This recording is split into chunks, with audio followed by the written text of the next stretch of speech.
আপনি এখন আম কিনছেন, দেখেন আমটার ভিতরে কোনো দিকে ছিদ্র নাই, কিন্তু পোক যেন কোথার থেকে ঢুকে গেছে, আমের ভিতরে পোক পাওয়া যায়। লেসুর কোনো দিকে ছিদ্র নাই, চতুর্দিকে ধারালো, পুরা লেসুটা লাল লাল ধারালো, কিন্তু লেসুর বোটাটা যখন সরাবেন দেখবেন ভিতরে পোক পাওয়া যায়। এই যে আল্লাহ তাআলা সৃষ্টি করেছেন, এইভাবে দিছেন। আল্লাহ বলেন, আমি কোনো কিছুকেই খামাখা সৃষ্টি করিনি। আমি আল্লাহ যদি এগুলা সৃষ্টি না করতাম, দুনিয়ার মানুষ একটা পা ফেলবে এমন কোনো সুযোগ তাদের জমিনের মধ্যে ছিল না। কুকুর দিছেন আল্লাহ আপনার জুতা খাওয়ার জন্য, বিড়ালকে দিছেন আল্লাহ আপনার জুতা খাওয়ার জন্য। এইভাবে আপনি যতগুলো প্রাণী দেখেন, আপনার খাদ্য থেকে তারা ঝগড়া করে খায় না, মারামারি করে খায় না। আপনি যা ফালাবেন তা তাদের জন্য আল্লাহ খাদ্য বানিয়েছে। এগুলো যদি ব্যবস্থা না করতেন তাহলে দুনিয়ার মানুষ চলতে পারত না। এই জন্য রব্বুল আলামিন বলেন, ওয়া রাব্বুকা ইয়াখলুকু মা ইয়াশাউ ওয়া ইয়াখতার। তোমার প্রতিপালক যা চান সৃষ্টি করেন এবং যা চান বেছে নেন। কি করে নেন? যা চান, কথা বলেন একটু, বুঝাইতেছি আমি, বোঝেন নাই। যা চান সৃষ্টি করে, আবার এই সৃষ্টিকুলের মধ্যে থেকে যাকে যাকে চান, যেমন চান, যে জিনিসগুলো আল্লাহর পছন্দ হয় ওই জিনিসগুলোকে আবার এই সৃষ্টিকুল থেকে বেছে নিয়ে সম্মানিত করেন। কি করেন বলেন? আজকে আমরা আলোচনা করব এবং শুনব মুহররম মাসের গুরুত্ব ও ফজিলত। কি বলেন তো? এখানে আজকে জুমার দিন, আজকে যে বিষয়টার উপরে আলোচনা হচ্ছে, শুধু এই বিষয়টা আপনাদেরকে মনে রাখতে হবে। বিষয়টা কি বলেন? মুহররম মাসে গুরুত্ব, ফজিলত। এই এতটুক কথা কিন্তু মুখস্থ রাখতে হবে। অন্তত 3টা জুমা। কয়টা? কি বিষয় আবার বলেন? এই কথাটা মুখস্থ রাখতে হবে। কয় জুমা? কমসে কম 3টা জুমা। মনে থাকবে? তা না হলে প্যাচ লেগে যাবে। তাহলে আমি আজকে যে আলোচনা করতেছি, মাসের না দিনের? কথা বলেন। আলোচনা হচ্ছে মাসের, পুরা মাসের। মুহররম যে মাসটা আছে, 1 তারিখ থেকে 29 অথবা 1 তারিখ থেকে 30 দিন, পুরা মাসটার আলোচনা হবে, দিনের আলোচনা হবে না। মনে থাকবে? তাহলে আমরা ভাগ করতে পারছি কি? আজকে আলোচনা কিসের হবে? পুরা মাসের। আল্লাহ পাক রব্বুল আলামিন বলেন সূরা কসাস আয়াত নাম্বার 68। কত? ওয়া রাব্বুকা ইয়াখলুকু মা ইয়াশাউ ওয়া ইয়াখতার মা কানা লাহুমুল খিয়ারা সুবহানাল্লাহি ওয়া তাআলা আম্মা ইউশরিকুন। কোন সূরা? সূরাতুল কসাস, আয়াত নাম্বার কত? 68। আয়াতটা ছোট, কিন্তু এর কথা, এর সারমর্ম অনেক বিশাল। মাত্র 1.5 লাইনের একটা আয়াত। কয় লাইনের আয়াত? 1.5 লাইনের একটা আয়াত। আল্লাহ পাক রব্বুল আলামিন সূরাতুল কসাসের 68 নম্বর আয়াতে বলেন, রাব্বুকা ইয়াখলুকু মা ইয়াশাউ ওয়া ইয়াখতার। তোমার প্রতিপালক যা চান সৃষ্টি করেন। কে সৃষ্টি করেন? বোঝেন নাই? কে সৃষ্টি করে?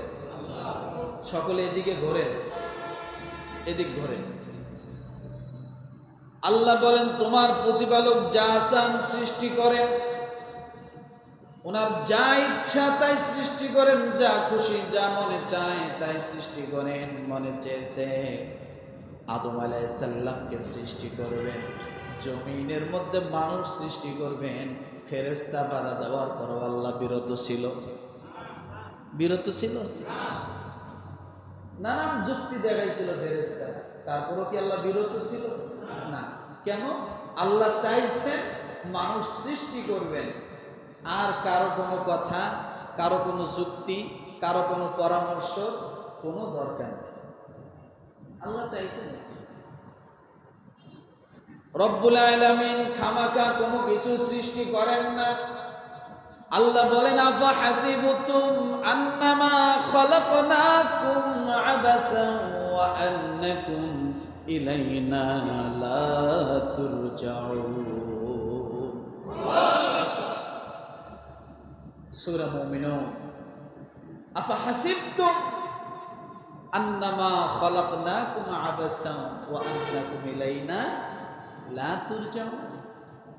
আমি, তোমরা কি ভাবছো, আল্লাহ বলা, তোমরা কি ভাবছো আমি খামাখা সৃষ্টি করেছি? যেগুলা তোমার কাছে কিছুই মনে হয় না, সেগুলা আমি আল্লাহর কাছে কত গুরুত্বপূর্ণ তোমরা জানো না বান্দা।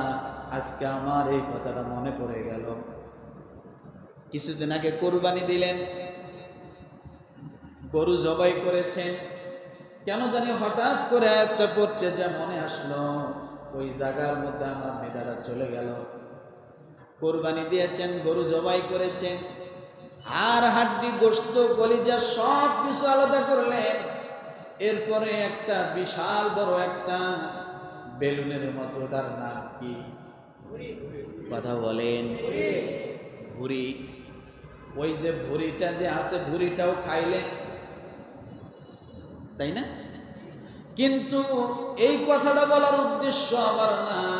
ওই ভুঁড়ি যারা পরিষ্কার করেছে, ওই ভুঁড়ির ভিতরে যে গোবর ছিল, ওই গোবরের নিচে যে কিছু কালো কালো পোকা ছিল, ওই পোকাগুলোকে আল্লাহ খামাখা সৃষ্টি করে না।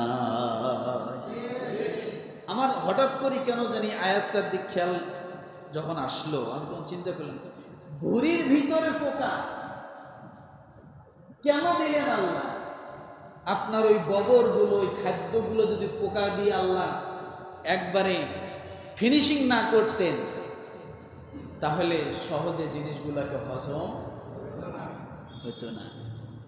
আপনার ভিতরেও সেই পোকা, গরুর ভুঁড়ির ভিতরে পোকা। এই যে গোবরগুলো, তারা সারা ডিউটি, তাদের কাজে এইটা, তারা খাবে একদিকে, খাবে একদিকে, বাইর করে দিবে, একবারে ফিনিশিং করে দিবে। আপনি এত বড় বড় শাক, এত বড় বড় ঘাস, এত বড় বড় কিছু জীবজন্তুগুলো খাচ্ছে, কিন্তু একবারে মলত্যাগের সময় মনে বিশাল লম্বা হয়, বাইর হয়। কথা বলে।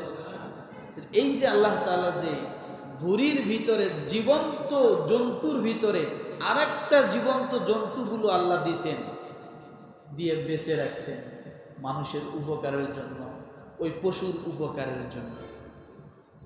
এই জন্য রব্বুল আলামিন বলেন আফা হাসিবতুম আন্নামা খলাকনাকুম আবাসান ওয়া আন্নাকুম ইলাইনা লা তুরজাউন।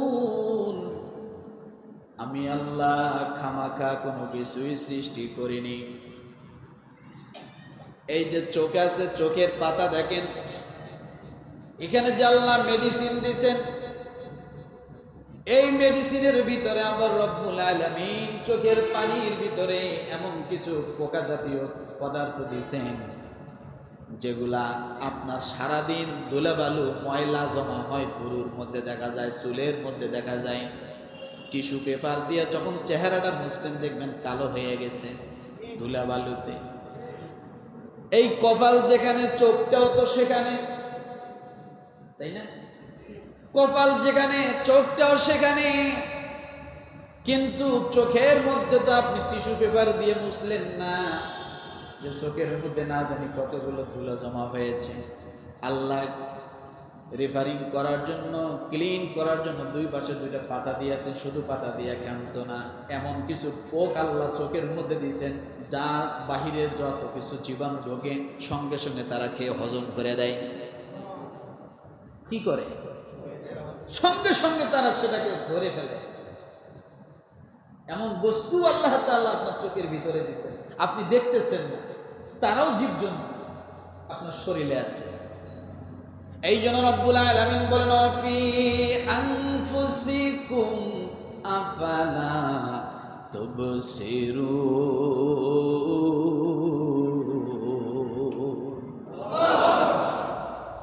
আপনি এখন আম কিনছেন, দেখেন আমটার ভিতরে কোনো দিকে ছিদ্র নাই, কিন্তু পোক যেন কোথার থেকে ঢুকে গেছে। আমের ভিতরে পোক পাওয়া যায়। লেসুর কোনো দিকে ছিদ্র নাই, চতুর্দিকে ধারালো, পুরো লেসুটা লাল লাল ধারালো, কিন্তু লেসুর বোটাটা যখন সরাবেন দেখবেন ভিতরে পোক পাওয়া যায়। এই যে আল্লাহ তাআলা সৃষ্টি করেছেন, এইভাবে দিচ্ছেন। আল্লাহ বলেন, আমি কোনো কিছুকেই খামাখা সৃষ্টি করিনি। আমি আল্লাহ যদি এগুলা সৃষ্টি না করতাম, দুনিয়ার মানুষ একটা পা ফেলবে এমন কোন সুযোগ তাদের জমিনের মধ্যে ছিল না। কুকুর দিছেন আল্লাহ আপনার জুতা খাওয়ার জন্য, বিড়ালকে দিছেন আল্লাহ আপনার জুতা খাওয়ার জন্য। এইভাবে আপনি যতগুলো প্রাণী দেখেন, আপনার খাদ্য থেকে তারা ঝগড়া করে খায় না, মারামারি করে খায় না। আপনি যা ফালাবেন তা তাদের জন্য আল্লাহ খাদ্য বানিয়েছে। এগুলো যদি ব্যবস্থা না করতেন তাহলে দুনিয়ার মানুষ চলতে পারত না। এই জন্য রব্বুল আলামিন বলেন, ওয়া রাব্বুকা ইয়াখলুকু মা ইয়াশাউ ওয়া ইয়াখতার। তোমার প্রতিপালক যা চান সৃষ্টি করেন এবং যা চান বেছে নেন। কি করে নেন? যা চান, কথা বলেন একটু, বুঝাইতেছি আমি, বোঝেন নাই। যা চান সৃষ্টি করে, আবার এই সৃষ্টিকুলের মধ্যে থেকে যাকে যাকে চান, যেমন চান, যে জিনিসগুলো আল্লাহর পছন্দ হয় ওই জিনিসগুলোকে আবার এই সৃষ্টিকুল থেকে বেছে নিয়ে সম্মানিত করেন। কি করেন বলেন? সম্মানিত করেন। তাই বলছে, মা কানা লাহুমুল খিয়ারা, তাদের কোনো, এবং যা চান বেছে নেন। আচ্ছা বলেন, সব মানুষই কি সম্মানী হয়? কথা বলেন। সব পশু কি সম্মানী হয়? না।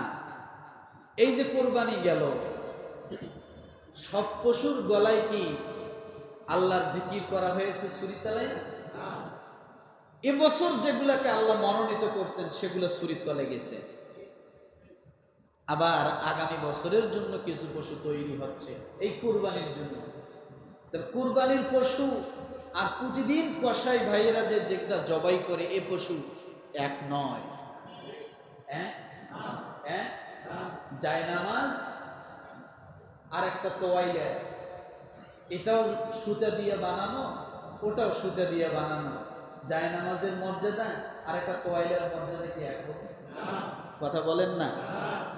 একটা কাপড়, সাদা কাপড় যখন কাপনের কাপড়ের জন্য তৈরি হয়, এটার মর্যাদা, আর একটা এমনি পুরা বান্ডিল যদি কাপড়ের একটা বান্ডিল রাখা হয়, এটার মর্যাদা কি এক হবে? এই যে অসংখ্য কাপড় থেকে আল্লাহ কাপড়ের কাপড়ের জন্য বেছে নিয়েছেন, বোঝার জন্য বলছি। অসংখ্য গরুর থেকে আল্লাহ কুরবানির জন্য কিছু গরুকে আল্লাহ বেছে নিয়েছেন।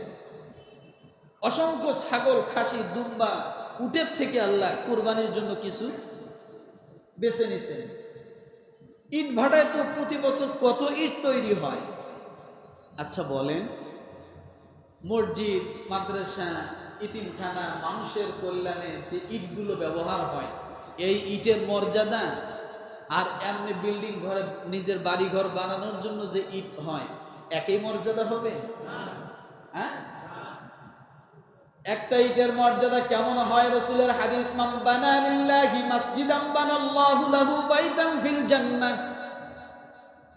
কোন মানুষ যদি মসজিদ নির্মাণের জন্য, আল্লাহর সেজদা দেওয়ার জন্য, সেই জায়গা নির্মাণের জন্য একটা ইট যদি কেউ বানায়া দেয়, একটা ইট যদি কেউ কিনে দেয়, একটা ইট যদি কেউ মসজিদে সহযোগিতা করে, আল্লাহ তাআলা ওই একটা ইটের বদলা জান্নাতের মধ্যে বান্দার জন্য বিশাল একটা বালাখানা আল্লাহ নির্মাণ করে দেয়। তো এটা মসজিদের কথা বলা হয়েছে, তাই না? নাকি এই ইট বাড়ির কথা বলা হয়েছে? যে একটা ইট যে বাড়িতে লাগাবে জান্নাতে তার একটা বাড়ি হবে, এরকম? তাহলে বোঝা গেল ইট সব মর্যাদাবান হয় না। আল্লাহ সেখান থেকে যেগুলো মসজিদের জন্য বেছে নেয়, সব জমিন মর্যাদাবান হয় না। হয়? কথা বলে। এই যে নামাজের জন্য যে জায়গাটা তৈরি করা হয়েছে, এই যে জমিনটাকে যে মসজিদের জন্য ওয়াকফ করা হয়েছে, এই জমিনের যে মর্যাদা, আর বলেন পাশে যে একটা বিশ্ব রোড আছে, এটার মর্যাদা এক হবে? এক হবে? আল্লাহ এই জমিনের মধ্যে সেজদার জন্য মনোনীত করলেন, কিন্তু আল্লাহ বিশ্ব রোডটাকে সেজদার জন্য মনোনীত করেন না। কথাটা বোঝেন নাই? এই জন্য রব্বুল আলামিন বলেন, ওয়া রাব্বুকা ইয়াখলুকু মা ইয়াশাউ ওয়া ইয়াখতার, তোমার প্রতিপালক যা চান সৃষ্টি করেন এবং যা চান তিনি বেছে নেন। আমি প্রায় সময় বলি, মুসলমান, একটা কাঁঠাল গাছ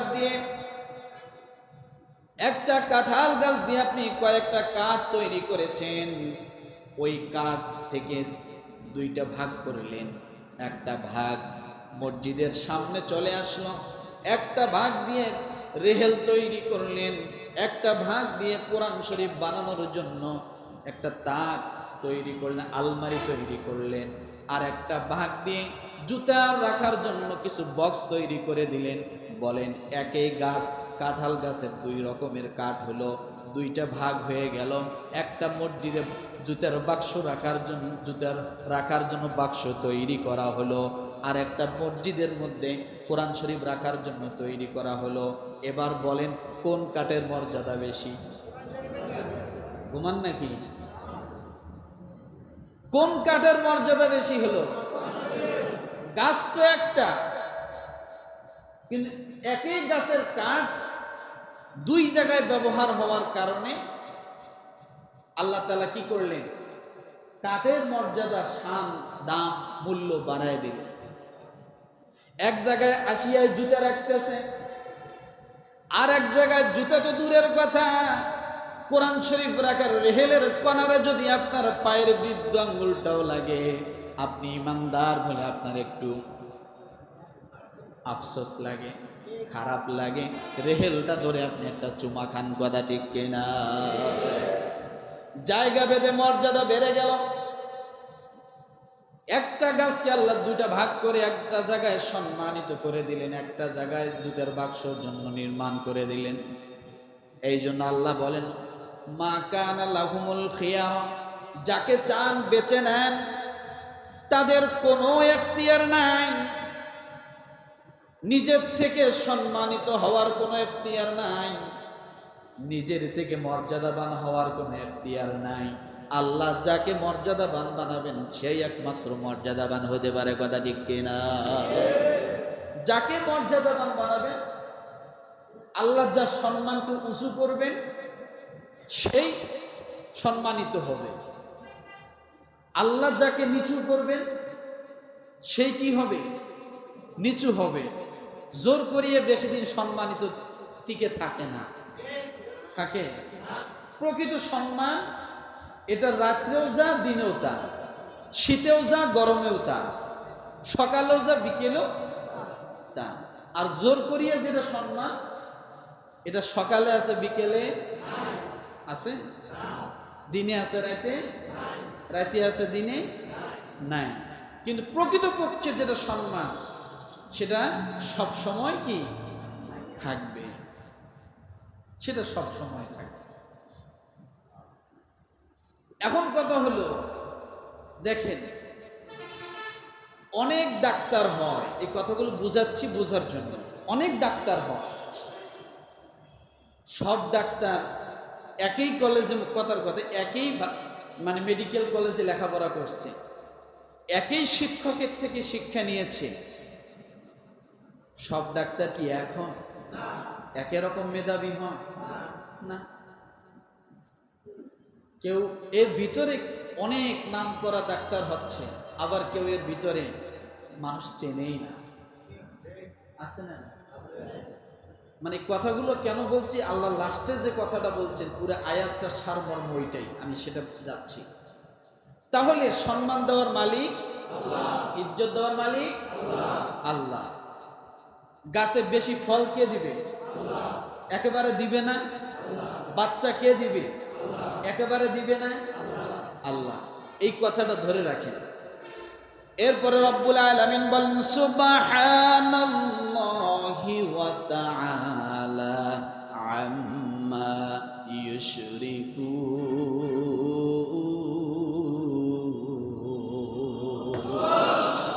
সব কথার মূল কথা এইটা, সুবহানাল্লাহি ওয়া তাআলা আম্মা, বলেন না একটু? ইউশরিকুন মুখস্থ করেন, সুবহানাল্লাহি ওয়া তাআলা আম্মা ইউশরিকুন। এই পুরা আয়াতটার এতক্ষণ যা বললাম তার মূল বিষয় আল্লাহ এখানে সারমর্ম দিয়ে একবারে সমাপ্ত করে দিলেন। সেটা হলো আল্লাহ বলেন তাদের কোনো এখতিয়ার নাই, নিজের থেকে কেউ অনেক বড় কিছু হতে পারবে না, সম্মানিত হতে পারবে না। প্রকৃত সম্মানিত আল্লাহ যতক্ষণ যাকে না বানাবেন, আল্লাহ যে জিনিসগুলোকে বেছে না নেবেন, ততক্ষণ পর্যন্ত হতে পারবে না। এরপরে আল্লাহ বলেন আল্লাহ তাদের সেরক হইতে পবিত্র, একবারে পবিত্র, সুউচ্চ পবিত্র। আল্লাহ কি থেকে পবিত্র? জোরে বলেন।